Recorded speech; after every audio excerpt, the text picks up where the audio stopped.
Hello, on this week's podcast, 5 Brilliant Things, we have the fantastic Alex Horne. Do you have like dream contestants in your head? I'm kind of interested in anyone. Yeah. You know, even like a Trump situation. You'd have Trump on Taskmaster.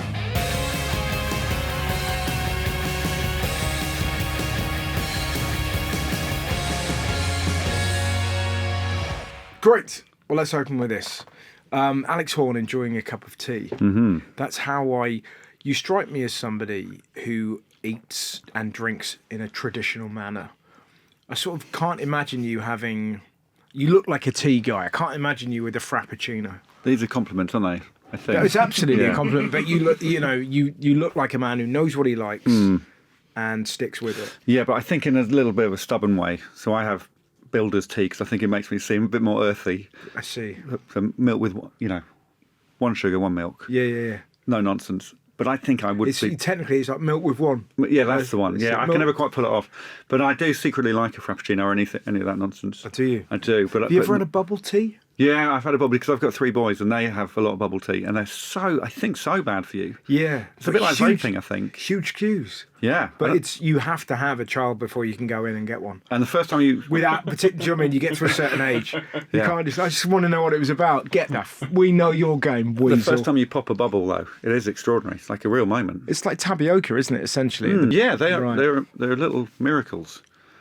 That's the advert. That's the ad. It's just you in a green shirt.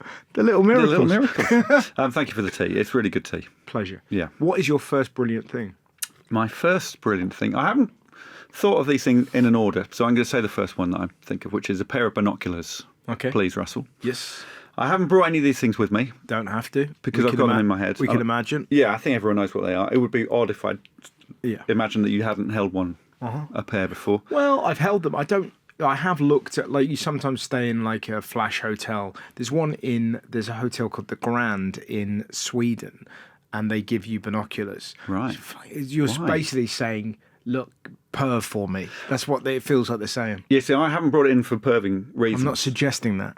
But I would say it is, you don't know who's staying at your hotel, and to assume that everyone is into bird spotting is naive. But so I brought them because my dad is a bird watcher. I don't think I've ever heard him say bird spotter.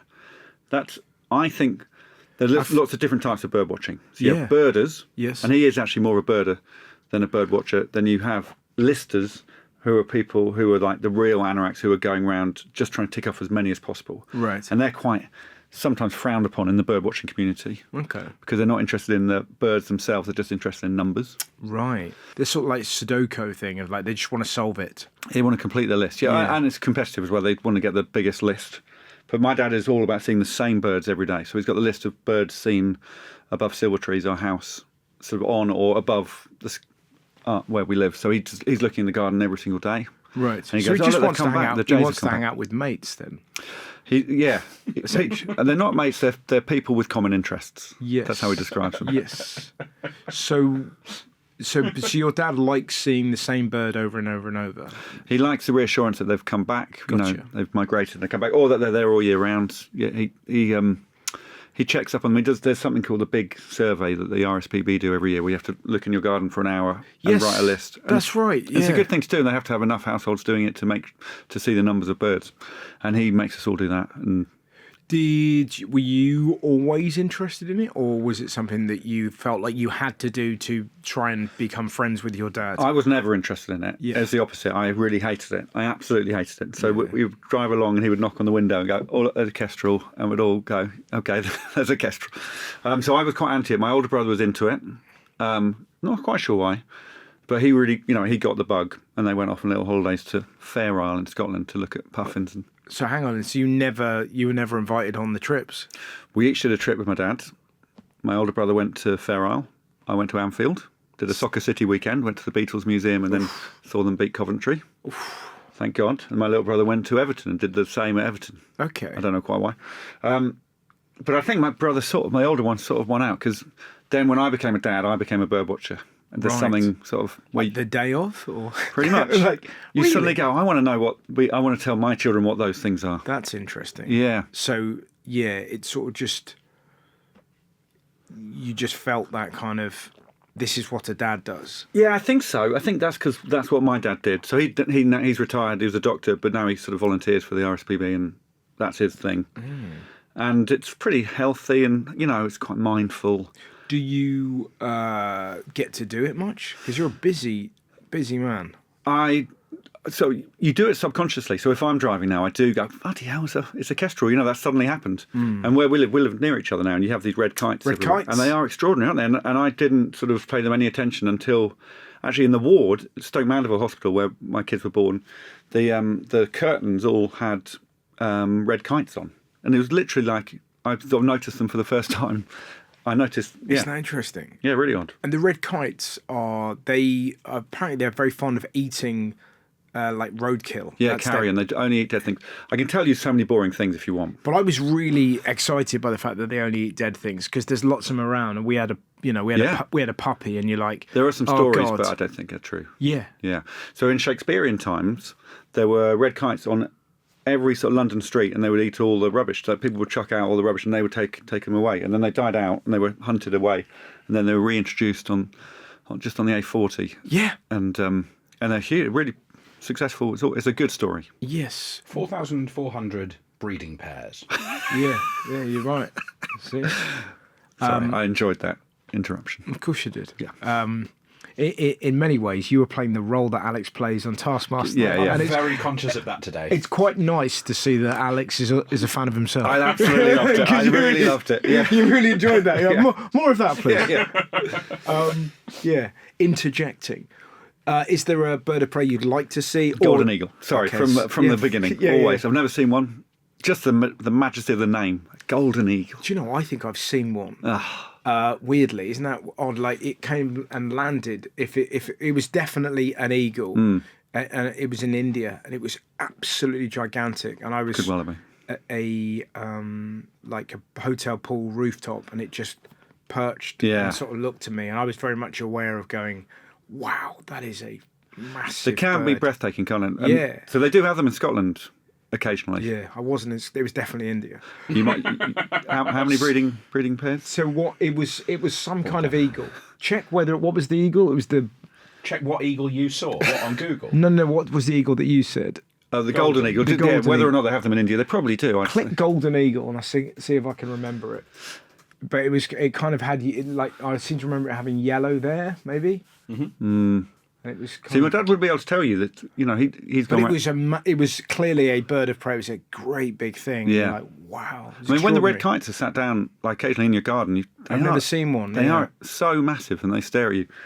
But binoculars themselves, I really like the clunkiness of them, and they're quite an old-fashioned invention that we still use. They haven't been bettered really. They're sort of just lenses, and they're like glasses, but you can't wear them. I think that's the next step, is making the straps better.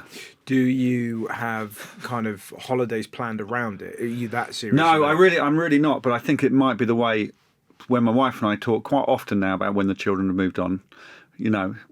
How old are the kids? The oldest is nearly 16, the youngest is 12, so we can Right, so- see it now. It's in Yeah. and I'm so excited about it, and she's so scared Yeah. and upset. But we're sort of thinking, we go on a walking holiday to Scotland. You know, those holidays where you walk from pub to pub and they take your bags for you. Yeah. And I'm thinking, you bring the binoculars, and that's Is your wife into it? no. Okay, right. You see why she's not so keen. So she's losing, 3 important human beings and having them Left with this replaced one. Yeah. with a hobby she doesn't like. A hobby I don't really like either, but yeah, it's inevitable. No, I wouldn't at all. But so, I don't want to. Well, our honeymoon was in Costa Rica, and we're going back there this year for the first time. It was we've been married 20 years, so we thought we'd go back and. Oh, wow. And that's the one place where pre-kids, the birds are absolutely incredible. If any of you there are parrots flying around, and there's something called a resplendent quetzal with a Q, really rare bird. And we did go on a bird watching trip on our honeymoon Sounds to see like this a great bird. sandwich, doesn't it? Resplendent quetzal sandwich. Yeah, it sort of has like a bit like a cronut. It feels like sort of. There's a lot going on in it. Yeah. But I am looking forward to that as a holiday where we will do some bird watching. Would you become a lister for that holiday?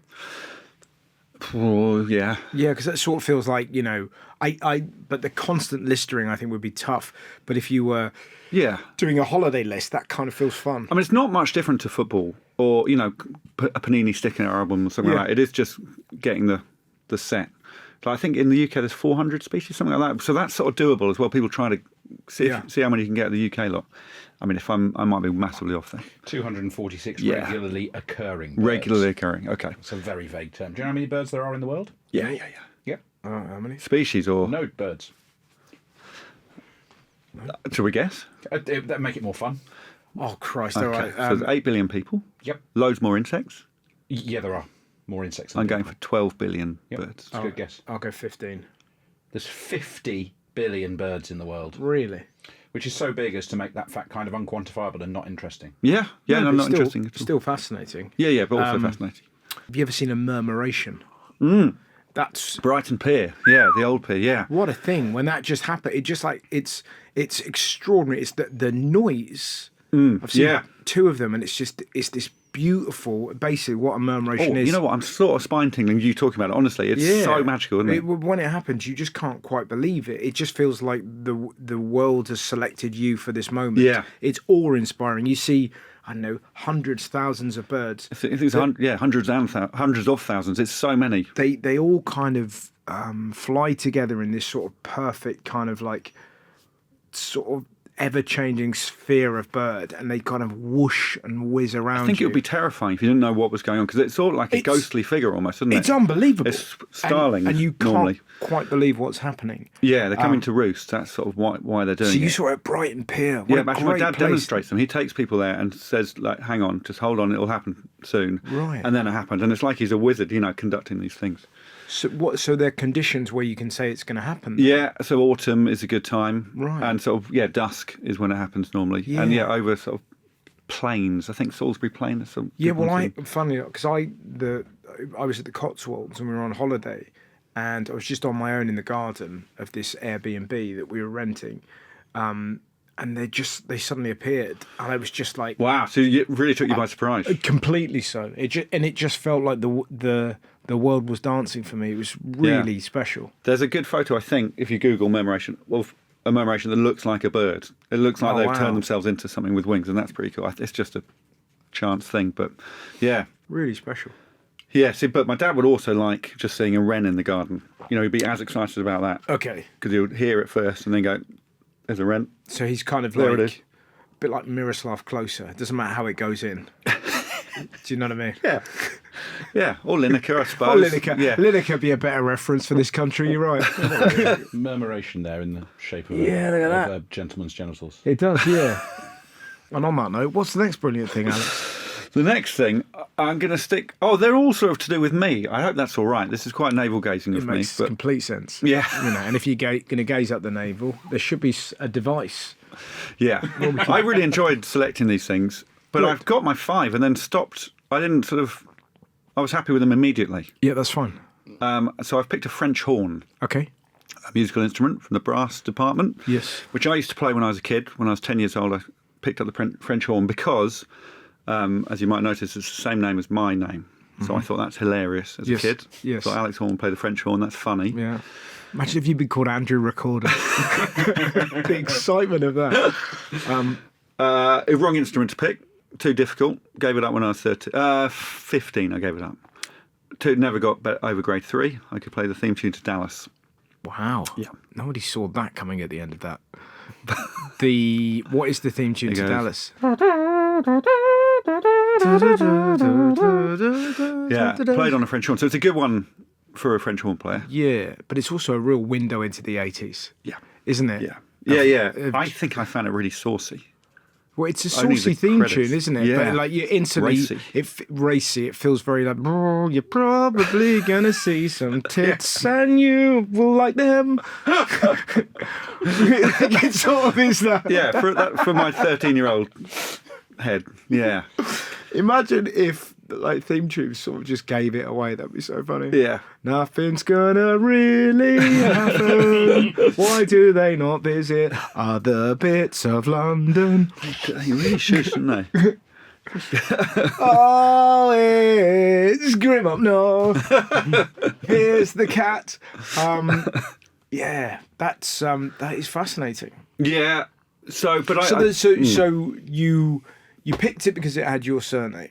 There's no glamour to it. There's instant glamour. Guitar. Yeah. You know, Even trumpet is more glamorous. Yeah, you could yeah, you but get they- that out of a football match or a cricket match. That's what I mean. Yeah, but Yeah. it creates. There's certain instruments that create a sense of cool and mystique and Yeah. rock and roll. Yeah, Yeah. That's from the. that's love from the tests. Exactly, Yeah. and it just From grew. Billy, yeah. You know, it's sort of, you know, but it could be worse. You could have got the triangle. That's Yeah. Do you know what I mean? That's the lowest rung of all the instruments, I would say, where it's basically you were handed out the percussion instruments, and then the teacher went, right, you Yeah. bang metal on metal. Yeah. That's what you do. At the right time once, Yeah, probably. and you Just get once. it at the right time. Yeah. Or you go into the other school. Yeah. You know, but it's at It's least not cool, yeah. the Even whole- piano's good because you have a piano in a pub, you can sit there and have a little play. And also, there's a sort of like, it almost feels like the piano is like the Guinness of the musical world. Yeah. It's sort of It's honest, like, isn't it? it's honest, and there's a degree of sort of hinting intellect behind it. Yeah. You know. Oh, I am. When I see musicians like those ones in King's Cross Station who just sit down and play, Incredible. so jealous of them. Yeah. I mean, I'm almost suspicious of their motives. Yeah, well, you see a lot of them now, and but it is special. Is it the recording themselves from 4 angles that makes you That's suspicious the of their snag. motive? That's it. It's when they've got a power with them. I mean, if you had a microphone there set up for stand up, do you think people would just have a go? I guess it would, well, like, I mean, Mark Watson straight away. It just feels like that would he's be never Mark's- leaving. Yeah, yeah, exactly. It's like, geez, he's so good, man. He's done every train station. What do you regret having given up the horn? I regret having started the Horne. Oh, I see. So I've still got it. It's also so unglamorous. Mine was in 2 parts. They were all expensive, but I know mine cost £550. It was a huge outlay by my parents at the Yeah, time. and It was it's a big really thing. dainty rifle to put together. Yes, you had to screw it together. So it came in a sort of briefcase. Yeah. Like it looked like the wrong shape for one. You can get better ones, which instantly, you know, having a briefcase Yeah, as a child super is a nerd. tough. yeah. Yeah, you put yourself into a box there. Yeah. So yeah, I regret starting it, and then I regret giving it up. But I had awful braces when I was a kid, which didn't really work in the end. So eventually, the mouthpiece became too painful. That was my excuse for giving no. up. It was not really true. I was just found it so tough, and I got. I used to get cramp a lot when I was a kid. Playing? No, just sort of after sport. Oh, growing pains. No, like just sort of cramp, like footballers do after 90 minutes. You know Yeah, that. just a lot of I lactic get used- acid. yeah, and I remember sitting in orchestra with my horn, waiting for my bit, being terrified that I was going to get it wrong because you get shouted at, and you have to straighten your leg when you get cramp. And I remember straightening my leg and kicking the violinist in front of me, and that was my last straw. And after that, I said, I can't do this. Wow. Yeah, So, the cramp's not relevant. no, but it kind of is, though, isn't it? It's sort of like, so you were just struggling because you clearly, like, you're going, oh, God, I'm going to get cramp again. I'm going to get cramp. Yeah. And so it's hard to concentrate. And also, it's your school day. You know, you've got your lessons, which you might or might not enjoy. Then you've got football, which you do enjoy, and then you've got orchestra, which I didn't enjoy. Yeah. And it's just one of the worst bits of my childhood, really. But then I really, now I'm sort of in this band of my friends who were kids who then carried The on. horn section. Yeah, and they carried on. So my 2 best friends were a drummer and a trumpeter. And I went to Chichester Youth Orchestra with them once and didn't survive. But they carried on. And I don't wish I'd carried on, but I wish I was a musician because it's so cool. Can any of them play the French horn? Oh, yeah, I mean, better than I could. Yeah, they can Very, play. very melancholy. Yeah, How do I, yeah. French horn. it's quite muted, isn't it? Of all the military positions in the US Army, the greatest suicide rate is among the French horn players. No, really? Of everything. Whoa, I don't think they're linked. That's just a hobby they have, or are they playing the French horn in the army? Are they? It's a meaningless statistic, but quite curious. Yeah, it is curious, isn't it? Like, It's made me quite upset. But good. Thank God you I gave like up. killing people, and I like an instrument that can create a melancholy tone. But I'm not like for this one. Like, it's just this so much going on. Yeah. More cheerily, Ewan McGregor plays the French horn. And we're back. Yeah. But now I'm worried about his health. Yeah, exactly. I do feel like you say that now, and I feel now I've got more in common with you and McGregor. And when You could tell him that. Yeah. Straight away, it's a hey. yeah, we've got that. When in he's on the common. next series of Taskmaster, Or he'd be Wow. a great do you know contestant. he'd probably be up for it. Yeah, Would he? He would, yeah. Why not? Do you know him? No. No. But if you got in touch and said, I used to play the French horn. Still got it. Yeah. Yep. Yeah. Well, I'll get. an ass. Yeah. I've like if you look just at my chin, I look a bit like Liam Neeson. Like if you cover everything up, Yeah. then it's Liam. So you could probably FaceTime him. Are you talking about my chin? Your chin. Yeah. Really? Yeah. Thank you, Russell. FaceTime him and go, hello, yeah, how you doing? Like that. It's me. A lot of ifs there. But you might be able to do it. I agree he'd be a good contestant. He'd be a fun. Yeah. I'm not- And let's disagree on the way to get him. Yeah, there. Yeah. Fine. Agreed. Like pretending to be a friend of his. Liam, why can't that's not how you do it. Liam. And I don't think you play the French horn, do you, Liam? So Liam, why's your number coming up different? Because we spoke the other day. I've got a new phone.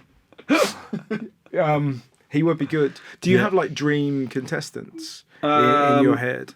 Well, I do, but they're mainly whatever comedian I'm into. There's still comedians in my head, really, the dream ones. Mm-hmm. Partly because if you go for people who are outside of comedians, then I'm kind of interested in anyone. Yeah. You know, even like a Trump situation. You'd have Trump on Partly Taskmaster. get them out of the system. Yeah. But I like. But I'm not sure he'd be willing to. I'm not a fan. Just so No. But I don't think he would. Like, if Greg said that he hadn't won, you know, it'd be like fake. That's fake. You'd be watching that. Yeah, but you would. But you're like, I won that. I mean, I lost my temper on one of them, and I remember bringing it up because one of the tasks was you had a minute to win over an old lady, and the old lady said to me, "You're my favourite."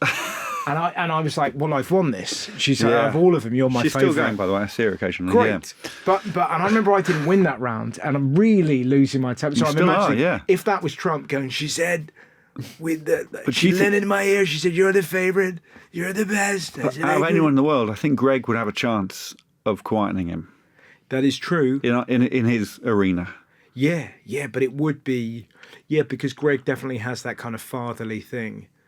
Like, it feels like Greg could make Trump cry. Yeah. And Trump going, I don't know what I've done. It all got out of hand, Greg. I'd love to see that. It got out of hand. I mean, I don't want him tainting the.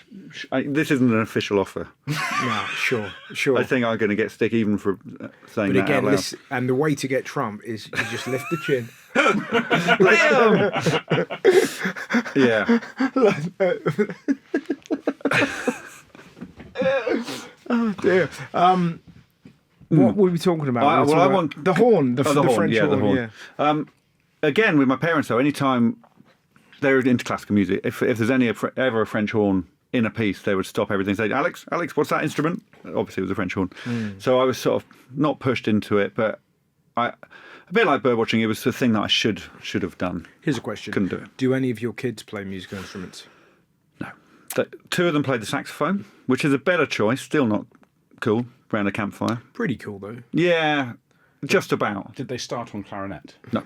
No, you don't have to. And also, saxophone is super easy. It's an easy one for kids. Wow. But during lockdown, they both stopped because they couldn't have lessons. They did Zoom lessons, and they were also itching to stop. They didn't have any talent.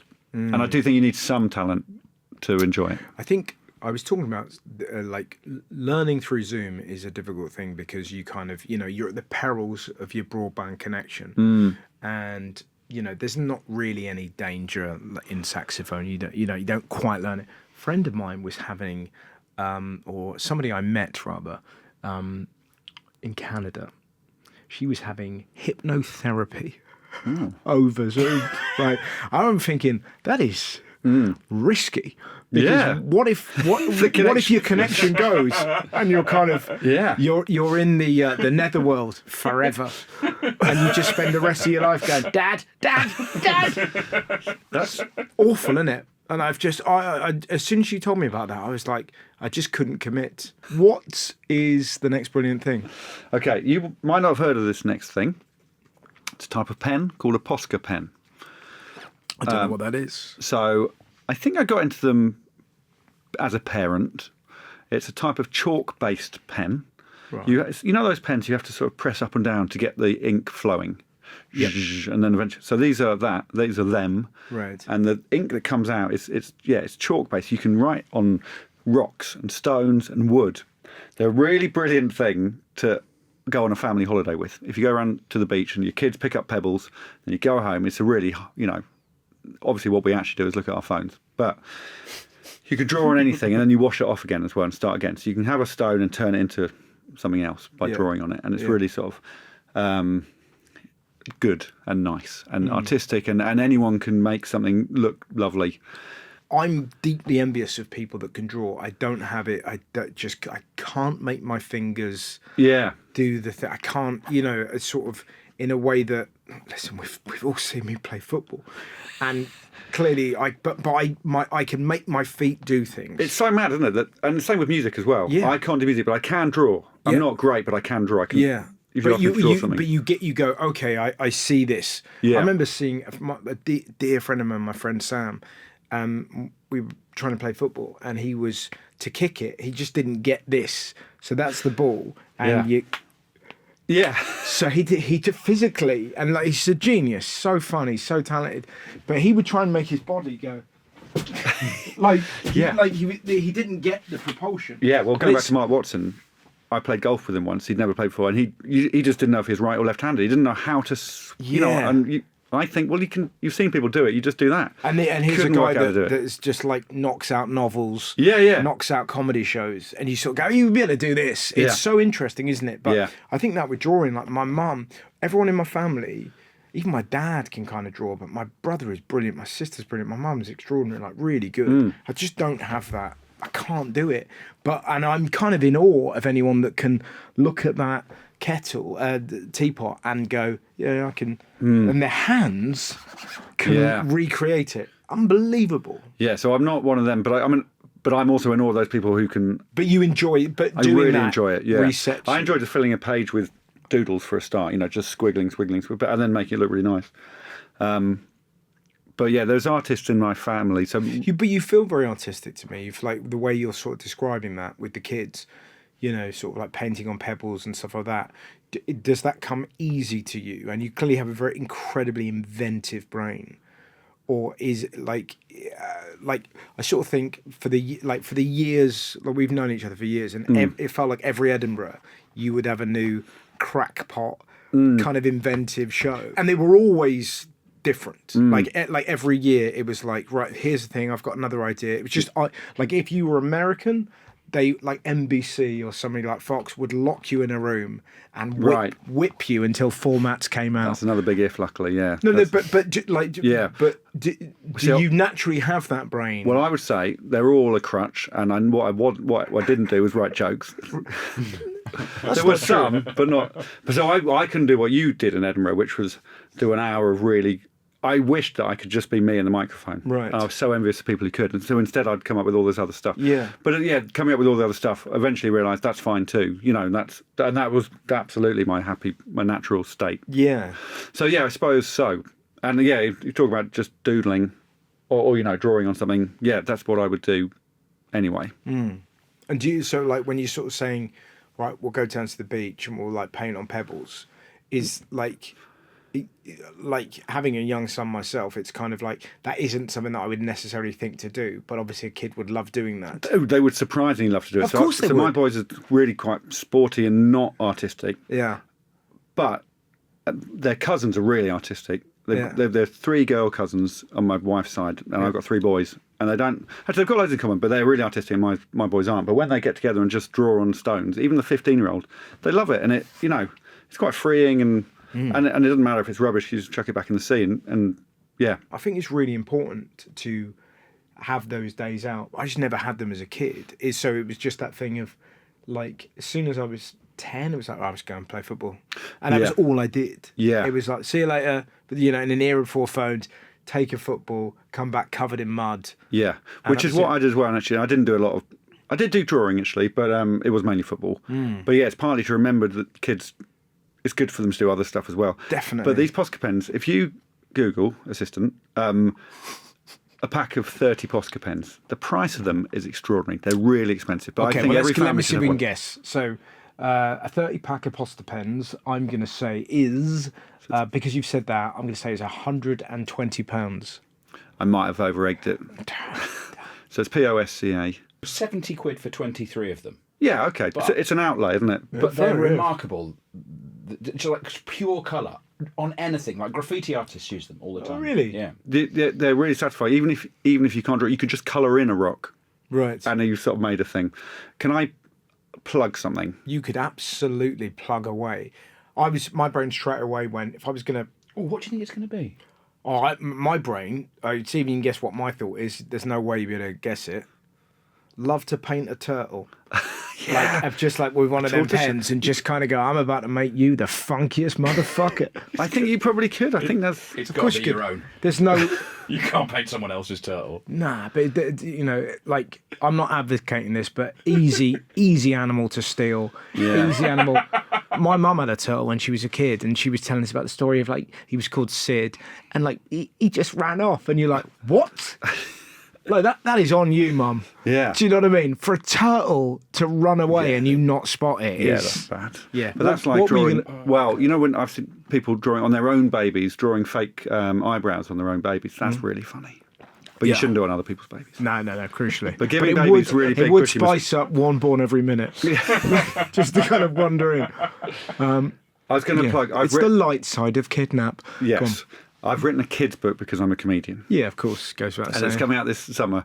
And I'm only When ever did you going to do get one. the time to do that? It's taken me 6 years. Right, And okay. It's about a boy who finds a stone, and he actually has a friend who draws on stones. And this book is all about my own childhood, really. But it's taken me so long to write it. That's all I'm going to say about it. What But age of children is it? 8 aimed to at? 12. It was for my kids. I no longer have anyone who's 8 to 12. 12. But that's it's taken pretty it was meant to exciting. be for them, literally 5, 6 years ago. What's It's it called? called The Last Pebble. The Last Pebble. When's it out? July, so I will have to sort of do proper plugging at some point, and I'm slightly nervous about it because it's earnest, and I think as a comedian I'm sort of scared of earnestness. trying to Yeah, plug but you've an got earnest such a nice way about you. You'll be fine. thing. Okay, thanks. Do you know what I mean? It's kind of, but also you're authentic. Yeah, well, it's an authentic book, I think, but I talk about posca pens a lot in this thing because it's a kid who makes things come alive. That's very exciting, though, eh? It is. I'm really proud of it, but I'm quite nervous because I tell you what I'm most nervous about. I've sent 3 copies to people to get quotes from. Right. I sent it 2 weeks ago. I've had nothing back. 4 days ago, I sent a message saying, just checking. You don't have to do it. And I don't know what to do now. I can't send another. No, you've Just send the badge quote, all right? Yeah, send anything. Who are the people? We can cut it. Well, I think it's pretty spicy. I could tell you. Okay. Well, when does this go out? Whenever you want. I mean, I think it's fun. It's before July. No, what I mean is, if they get back in touch, if they don't, I don't want to make life awkward Oh, for hang them. on, I can Okay. tell you when you're slated for. Well, as in, if they get back, it's a nice thing. If they do, if we eventually see the quotes. End of April. Well, I'll tell you, and if we can just sort of, Yeah, of course. I sent copies to Dara O'Brien, Yes. Rosie Jones, and Greg James, Right. who all have dabbled in the kids' books arena. Yeah. Also nice people. And I texted them first and said, "Look, would you mind me doing this?" And they said, "No, of course." Well, there you go. Busy people, busy people. It's exciting. Though. I've had to do it once So before, busy. and it is an awkward thing. And I'm hoping it means they're reading the book, but it's pretty short. It might just be that they've got so many WhatsApps that they didn't get around to replying, and they've They did reply. They replied said they will do it, Oh, but they God. haven't done it. They can't find the words of praise that are good enough for the quote. I mean, I'm happy to Imagine write if the every quote one up. of them. Imagine if every quote comes back and it's just stick to telly, mate. Not for me. Yeah. Yeah. I suppose Keep so. on swinging, champ. Well, I'll keep you informed on that. That's it's an Well, exciting fingers crossed. area. Yeah. What is the next brilliant thing? You might not have heard of this either. It seems to be 50-50 when I tell people this word. A jalaba. Do you know what a jalabber is? It sounds like the kind of word my mum would use to describe the TV remote. Do you know what I mean? Yeah, It's yeah. just kind A of, doofer. pass me the jalabber. Yeah, that would be really good. One of my Stupid Edinburgh shows was about the different words that people come up with for remote controls. Well, Was it? That was a little bit of it. But yeah, that's every family. What show was that? It was called word watching. It was trying to invent a new word. Yeah. And I did a thing where I got the audience to write down what they all called a remote control. And actually, there wasn't as much variety as I thought there was going to be. Really? But lots of families do, yeah. Can you remember them? No. I bet you can. Because between us, I would say the Twitcher, Yeah, that came in. the yeah. doofer. A lot of doofers, yeah. the buttons. The buttons is nice, yeah. Did you get the buttons? My mum called it the buttons. I imagine so. I mean, we're talking 15, 16 years ago. The zapper. Zapper's good. That was there. How How can you remember? These are all like my mum would say all of these Yeah. on a regular. I mean, it's See, nice. it is, yeah. but I love those. It's kind of like those when you hit upon something like that and you go, oh, it's such a broad range of like. I remember I had a bit of stand up in my last special, or this special before that, of like the amount of times we blame animals for our creepy behaviour, and I sort of, the That's phrase, good, yeah. you know the phrase catfish. When someone goes online and pretend, catfish don't do that. Right. Like, they're not in the sea, shows your tits on a dolphin. Yeah. And I was like, and I was suddenly going, catcalling, donkey punch. And just this is good, yeah. And it's that funny thing. And then Dog whistling, is that a thing? this is it. You get, calling. but you get the elephant in the room. You never see one go, I know. It's sort of all this. But what was so funny about it, I had a really enjoyable day, and I probably had like 15, and then I kind of did a gig, and after 3 they're like, yeah, Right. get it, like, do you know what I mean? It was Yeah, always, yeah. I often think that with stuff where you go, oh, this is so ripe, and it's so, Yeah. and for me it's after 3 or 5 they're like, yeah, Next, please. Yeah. that's really humorous, and Yeah. but yeah, I love that. That must have been a fun show to do. Did you manage to invent a new word?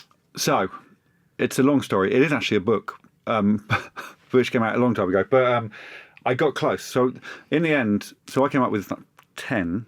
And the one that got closest it's an original word, honk. The word honk, H-O-N-K, as slang for money. So, for a good while, I was saying, I haven't got any honk on me. And because there's lots of different slang words for money, and it always has been throughout history. And actually, I got on Countdown as a contestant, pre-comedy, and genuinely to do this, to try to invent a word, I thought I'd get on Countdown, that'd be fun. And the letters to spell out honk came up in the 9 letters, and I sacrificed a 6-letter word to say, yeah, I've got a 4-letter word. I've got honk, meaning money. And what's her name? Susie.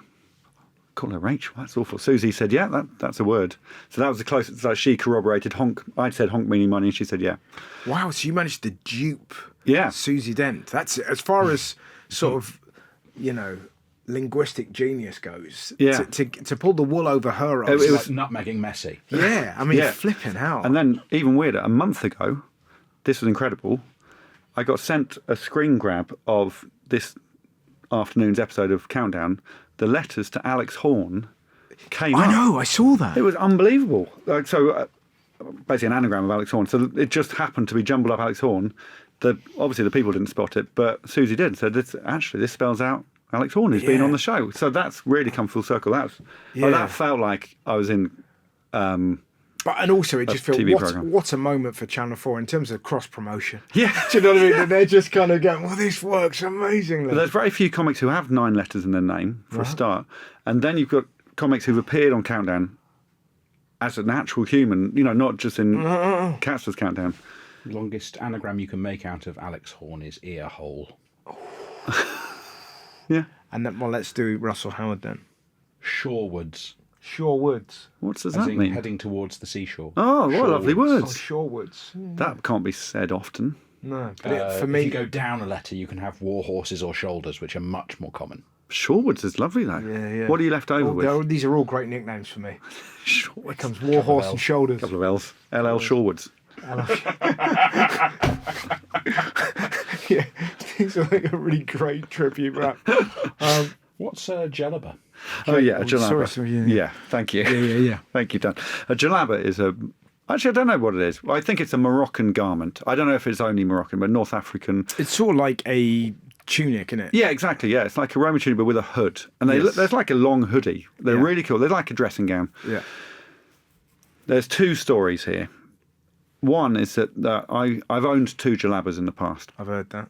The first I got when I was 21, and I was given by Rachel, my then girlfriend. This was on our first summer. She went away with her friends Nikki and Oki to Morocco, came back with a present for me. So it's quite a big moment. She gave me a jalaba.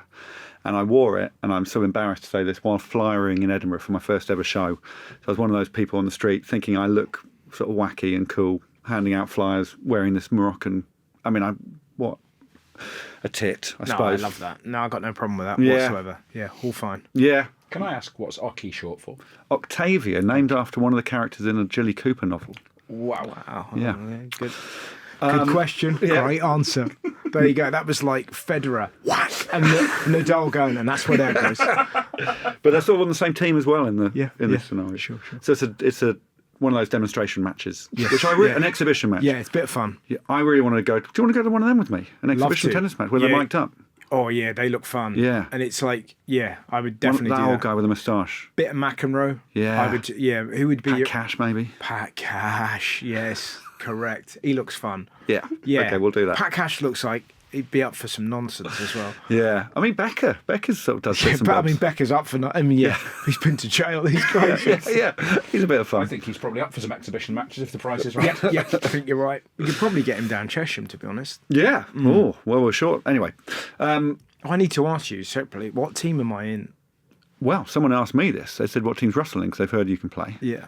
Because now it's 1-1. We're going to come on to this. Shall we keep that hanging? Yeah, 'Cause fine. one of the items is related to Chesham Fine. United Football Club. So I owned a jalaba when I was 21. Yes. I'm now 46, 25 years ago. 2 weeks ago, I bought my second jalaba because I went to Morocco with the kids. Yeah. I'd never been there before. I had a very nice time. On the plane, I was in economy in British Airways. Do you want to guess who I sat next to?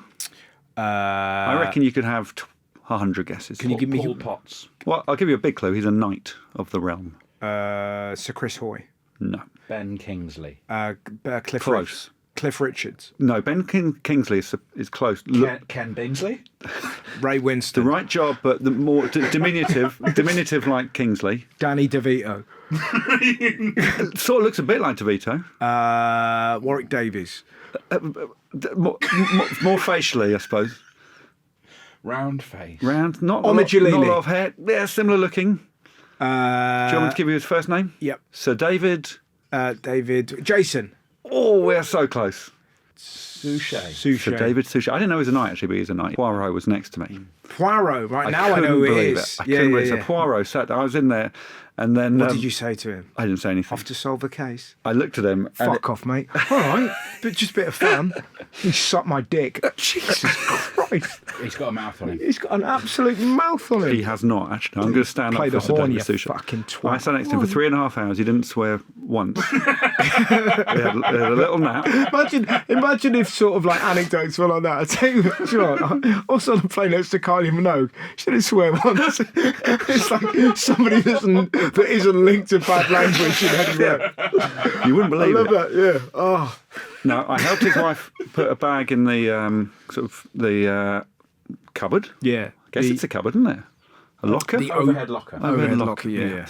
And our eyes locked. He definitely knew that I knew who he was. Yeah. Obviously, a part of me hoped that he would know who I Sure, was. probably, yeah. He has appeared on Taskmaster. Really, sort of. There was one category in Series 4, a prize. I can't remember what the category was, but Noel Fielding brought in a broad bean signed by David Suchet because they were doing a project together. Of course. So his signature has appeared on Taskmaster. And I wanted to bring this up, but I was really scared that maybe Noel had made it up and Suchet would say, "What are you talking about?" Yeah. Anyway, so I never talked to him at all during the flight. Right. But I did hear him say to his wife, while we're there, I might treat myself to a new jalaba. And so I thought, yeah, I'm going to treat myself to a new jalaba. Well, I tell you what, those aren't the kind of overheard conversations you anticipate in economy. Yeah. Like that feels. What was he doing in economy? I That couldn't believe feels. That's business class chat, isn't Yeah. it? I might treat myself to another it. A jalaba. new jalaba. So, but I literally thought, Unless it isn't a jalaba and that's what he calls like hand job. Like that. And he's sort of out there and he's looking for some didn't. cheap ass. I mean, that would, yeah, I didn't get those vibes. Okay. But my old jalaba has been sacrificed to the world of children's nativities at school. Oh, we nice. hacked it out, and it's a good shepherd's outfit. Sure. But I treated myself to a new jalaba. What colours? The old one was quite bright, sort of cream and green. This one, black, plain black. A black jalaba. Black jalaba. We had a guide, took us to a place he knew. Obviously. He said that only Moroccans buy these, not the tourists. Still That's far more expensive than it should have been. Yeah, but that's the line, isn't it? Only Yeah. Moroccans buy this. They have slits in the sides that sort of don't go anywhere, but you get to your own pockets underneath. You wear them over your clothes if you want. But every morning since I've worn it down to breakfast. Kids think I'm ridiculous, but I love it. Yeah. What? Just the what is it? Putting it on signifies a rest day. Yeah, it's a good hangover outfit. It's Yeah. freeing. Yes. When you go to the loo, you just raise it up. Yep. Greg actually talks about wearing a. What would he have worn? What's the sort of Spanish equivalent of that? It's like a poncho. I don't know. There's another garment like that which he stood on his wall in his house in Spain and just urinated freely just by raising up the Oh, really? the garment. And I've sort of done that since, and it really is wonderfully liberating. And The then Spanish version is a kimono. a kimono. That's Japanese, isn't it? Yeah, it's details. Okay. I can't imagine Greg in a kimono. I can. Full geisha. No, I can. Yeah? Yeah. You know Like, him a bit longer than I have. Yeah, but I can imagine him. Definitely, he has. I think he's got that sort of vibe about him straight away. Kimono. Green? Yeah, when I'm sort of seeing like black and multicolored, Oh, yeah. but it's tight there, so there's just a hint of bell end. Do you know what I mean? Which I believe is his perfume. What is the next brilliant thing? I think it's my final brilliant thing, sadly. Okay. Can I commend you on your format? Yeah, it's a good format, isn't it? And listen, coming from the king of formats, that I take that as a compliment. High praise. Yeah. Five's the right number, because in Taskmaster 5 is our number. We have 5 contestants, we have 5 tasks. So there's the prize one, the one at the end, and 3 in the middle. And I just think 5's a nice sort of satisfying. Like another one would be too many, and one less you'd feel like there should be one more. Agreed. It's a lovely format. Well done. Thank you. Well, thanks for coming on. You've been so great. But my final it feels one, like it's going to be Cheshire United. it is. It's the Cheshire United mascot, which was invented last year for the charity match by Sam Campbell, who I think I would bring him in as one of the brilliant things if you could bring people. He sort of got in touch and said, I'd love to, I can't play football, but I'd love to contribute the mascot for this charity game. So every year I put on this charity match. I've only done it twice this year, May the 10th, the next one. It may have already happened when this goes out, hopefully not. And Russell, you're hopefully playing. And it's a lot of fun. I am playing. I was supposed to play last year, Yeah. but my son arrived. He did. He turned up. Yeah. So it's a normal football match, but there are some Taskmaster elements in that. We have a moment when Wrecking Ball plays by Miley Cyrus. Once in each half, we have 2 balls on the pitch. So it's still football, but it's a bit more entertaining for the crowd. So and Can this one year, player have both the balls? yeah, that didn't happen actually. Well, This year, shall I tell you? I can break the news. One of the brand new rules this year. yeah. If any player steps into the D, that's a penalty. Right. Okay. You're not allowed in the D. Okay. What?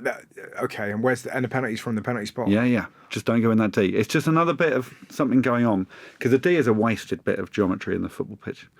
So Oh, the thing is though, Alex, what if somebody, I know. if somebody sort of like, I think of that pass that Rooney plays to Van Persie when he kind of crosses it, and then Van Persie You've got to watches plan it your run, Russell. come out. Well, that's it. But if a volley sits up and there's an opportunity for you, Straight pen.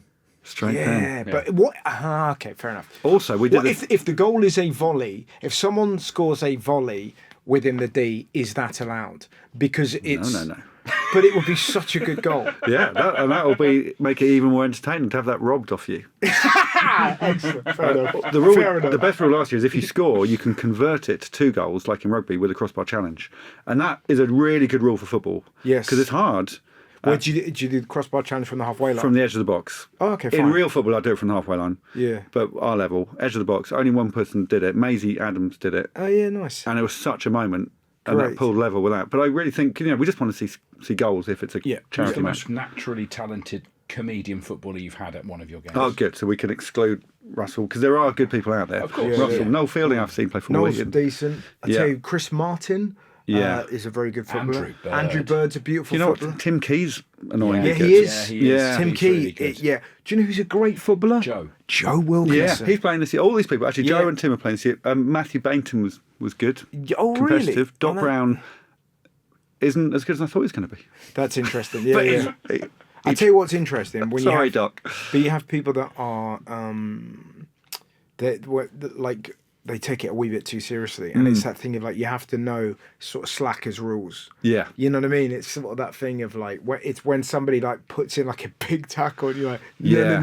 That hasn't happened yet. This is pretty much an antidote to Soccer Aid, and there aren't any big tackles. We've all got things to do the next There's day. fascinating stories about Soccer Aid. It's like the reason why Lee Mack quit. So Lee Mack used to play for England, Yeah. and then ended up playing for the rest of the world because he was getting bullied so much that he was like, this is meant to be a bit of fun. Yeah. And then they put him on the other team because they wanted to keep him part of it. And now Wow. he's become a goal-scoring hero. So no one has left Chicken City to join Egg United yet. Well, this is a big question I wanted to ask you because I was talking to our mutual friend John Robbins. Yes. And I said, "Oh, I'm playing in that game," and he was like, we're not on the same team. And I was like, how do you know? I don't know what team Yeah, I'm last year you were down to be on my team, and he Which thwarted me, which is, you might have to Google which team I'm in, which is bad. I'm pretty sure I was in Chicken City, Right, and I think he's in Egg United. right. So, and he plays in goal. He plays the goal, and he's pretty good. Yeah, I know, he's great. He will tell you that. And again, looks like a lot of like Joe Wilkinson looks like a 70s footballer. Yeah. John Robbins looks like a 70s footballer. I imagine he wears a cap.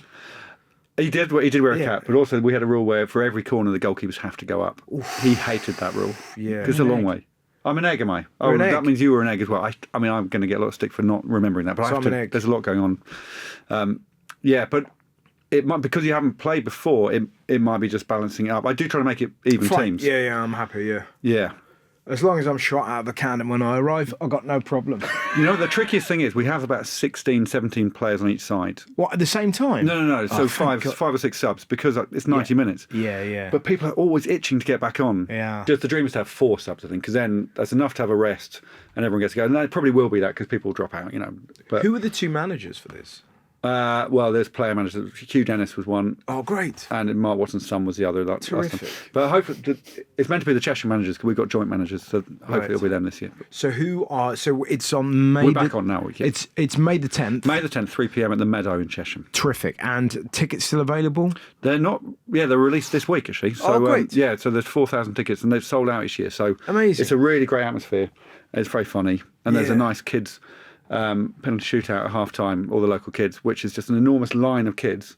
If you miss, you're out. If you Yeah. score, you're back through to the next Oh, round. yeah. So it eventually whittles down to one person, Yeah. and that's the crowd really get behind that. Oh, It's so great. funny. I'm looking forward to it, man. Yeah, it's So good. what does Cheshire United mean to you, specifically the symbol? Well, I brought in this mascot. So I'm a director at Cheshire United. Which I was How did that happen? Well, I was persuaded by the chairman, Peter Brown, after I did a charity sort of Taskmaster event there, and there was, I don't know, 3,000 people, and that never happens there. And he just said, "Well, we want this many people at the club all the time. Yes. Could you get involved?" And it's a bit like a church. You know, these buildings should be used not just for religion or football. So I'm sort of there to get people through the doors on other occasions, so quiz nights, comedy nights, and that sort of thing. But I really love football, and I used to go and watch them quite a bit. And my kids all play for their youth teams, you know, which does not mean they're No, it's exciting. good at football, right? yeah. But they sort of represent them, and we Taskmaster sponsor their shirts, so we're kind of all over it. And it's just it feels like a positive thing. We got promoted last year, which was brilliant. We had a couple of cup runs, and being a member of the board means I go to a board meeting once a month. I've never done that in my life. About like signings and stuff like that. Yeah, and about the urns not working in the tea bar, and about how much we pay people, about whether to install an ice bath, which we did. And Oh yeah! Does that mean you get to use it? well, we can use it at the charity game if you want. Oh, I'm all over that. Yeah. Yeah. There were As a 2. director, could you go and use it? I think I probably could. Yeah. You I'm got to not choose sure- your moment. Yeah. You can't just wander in. The manager's giving like this really tense chat, and you just hear you go, it's cold, isn't it? It is cold. It is. It is cold. Anyway, what are you saying? We go 4-4-2. So I'm really don't mess at all. So you can get involved as a director. Yeah. You can get more involved. And at Chesham, the players are contracted to go to the bar for an hour until 6 o'clock on Saturdays after the game, where To mingle. to mingle. And so kids can go up and chat to them. And so they're in there. That's difficult. So they had a tough game on Saturday. They lost 4-1 to Truro, and I was in the bar afterwards, and I didn't want to go up to these because this is their life. So but I wanted. I'm still in awe of any footballer, especially the Chesham lot. So I wanted to go up to Lewis Rolfe and say, "Bad luck, mate." Speaking a slightly different way. Yeah, it's But I funny didn't- I that, isn't left it? him I know alone. exactly what you mean, yeah. As soon as someone comes around to fix something at my house, all right, mate? Yeah. Suddenly I'm like swearing. Fucking. Yeah. Fucking. Like, I turn into a Streets album. Yeah. Do you know what I mean? Like, it's so weird. So Yeah. did you go up to Lewis No, I Rolfe? didn't. I caught the manager's eye. No, actually, I did speak to Muzzer, and I said, "Bad luck," and that's all. And he said, "Yeah." Yeah, he didn't fine. want to talk to me. Yeah. Which is That's fair difficult, though, isn't it? That Mickey Flanagan coined the phrase beautifully. He used to say, like, if you were at the Glee or like Jongleurs or whatnot, he goes, "Oh, such and such has gone vicaring." So we'd call it vicaring, when you sort of go to the bar after a good gig. Yeah, But yeah. anybody, Oh, that is great. which it gives me the ick. Anyone, but Yeah. anyone can go to the bar after a good gig. But vicaring after a a death is difficult. Or a 4-1 defeat, yeah. That's what I mean. Vickering's a lovely phrase. It's lovely, isn't it? But it's that idea of having to go to the bar and contractually be there for an hour. Yeah, man, it's tough, eh? But also kind of a great thing for those moments when you're winning, and then you go, "Oh, I think you're great. Can you sign my shirt?" Of course, they get all the autographs, and kids go up to them and they're approachable. And you want some. My kids now they're Liverpool fans, but they're also Chesham fans, and I've heard them say, when they meet a family friend, they say, "Who do you support?" And they say Chesham first. And I think that's great because they don't have any allegiance to Liverpool except that I'm a Liverpool fan, and I don't have any allegiance except that they were great in 1985. Yeah. Funny, eh? And they do have an area where they sit. It's not like they're one on each table. What is your favourite Chesham moment? So I went to see them. I'm going to have to. This is to my shame. They beat Bristol Rovers in the FA Cup in round 3 in 2009, but it might have been Bristol City. I can't remember which. If it's City, that's even more incredible. But even if it's Rovers, that's still. Oh, you know what? I think it was City. Barry Hales was playing for us at the time, who used to play for Bristol Rovers, I think. But we missed a penalty. It's round 3, which we very rarely get to. They missed a penalty, and then they scored. Cheshire missed a penalty, so we thought that was our opportunity. But then they scored, and weirdly in all the press photos, you can see me behind the goal scorer celebrating, Tim Key, and my son, who was 4 at the time, or something like that. And I've got it on my wall. Yeah. I think it's on the Chesham official Twitter account. Wow. I was nothing to do with the club at the time. I just happened to be. If you look up Chesham versus Bristol, you'll see me celebrating behind it. And it was an away match. And then we went to Bradford and narrowly lost 4-0. But that's it. That's mad. So I don't know what league you're in 2009. But yeah, that is... So they won the Giant Killers of the Year award and went to Wembley during the FA Cup final, and they get some medals on the pitch at half time. And that was like, we've won the FA Cup. It's crazy. Yeah. But to get to the 4th round of the FA Cup, when they call it the FA Cup proper. Yeah. Do you know what I mean? It's like now it's now the 3rd round proper. Yeah, as a director, I now know what that means financially. It's huge. Of course. Yeah. And that's why it's a slight frustration that they've got rid of replays because you kind of go, come on. Like, if you're still having 2 legs for the Carabao Cup, you can have replays for the 3rd round, for God's sake. Yeah, I had to do quite a lot of interviews about that, and for the first time I felt like I knew what I was talking about. That, it's a real shame. But it also feels like those clubs need the money the most versus that kind of double game for the Carabao Cup. It's a waste, eh? Yeah, and if we're getting rid of, I mean, we don't want to do a football podcast, but if you're getting rid of replays, get rid of extra time as well. Absolutely. Just go straight to pens. We all love pens. No one likes extra time. Yep, agreedo. And it helps the players. Great. The chess hand mascot, I just have to say what it is because that was my final brilliant thing. It's a pig, it's enormous, and it's got a chess piece on its head. And it was designed by the people who did Don't Hug Me, I'm Scared. We're friends of, it's a Channel 4 programme, and they're friends of Sam's. And it's cost me a lot of money. These bills kept coming in from Sam, so we just need a little bit more. But it's weatherproof, and it's now the official Cheshire mascot, and it's chased around by a butcher. And the legend is that the chess piece on the top is the final of the chess ham pigs, and the chess piece is the most delicious bit of the pig. And if you can slice that off, it'll be the best thing you've ever eaten. But you'll see it on May the 10th. Am I the first person to mention that it looks... it does look like a chess piece, but it is also pink, like the pig. Yeah. And it looks phallic, doesn't it? I'm the first person. I don't know what you're talking about. Okay, fine. Okay, well, suddenly now everyone who's at the game is going to look at that and sort of think, is it phallic? I should say it's called chess ham because of Chesham, the River Chess and the ham. Yeah, I saw that. I saw just that in case. He made it dickish. Wait till you see it. What's the origin of the name Chesham, the place? Well, actually, the locals call it Chesham like that, but there's a River Chess that runs through it, and ham just means a settlement around the River Chess. But our logo is the chess board on the football shirt. The thing is, it's been such a great chat. It's been really good fun. God, it feels like it's come to a damp end, doesn't it? Like that of like, why is Chesham called Chesham? And he gave a lovely answer, and now we're in this kind of mess. Yeah, I mean, I could tell you they used to have watercress in the river. Does that help? And we're out. I used to work in a watercress factory. I used to work in a potato factory. And my job was to pick weeds out from watercress. And I've got to be honest, to a 15-year-old boy, they look pretty similar. My job was to pick mouldy potatoes out of the potatoes. And again, I imagine occasionally they a look... toad. Yeah. A toad. Yeah, occasionally you take toads off the conveyor belt, chuck it in a And then bin. throw them back in the lake, and they're like, fucking hell, the story I've got. I was 15 as well because I was waiting for GCSE results. But you got great pay because it was working in a factory. Yeah, and I loved it. Did you wear the white sort of overalls or the blue overalls? They weren't white, they would have been blue. Yeah. I was a blue guy. Yeah, quite dark blue. Yeah. Chuck it in a bin.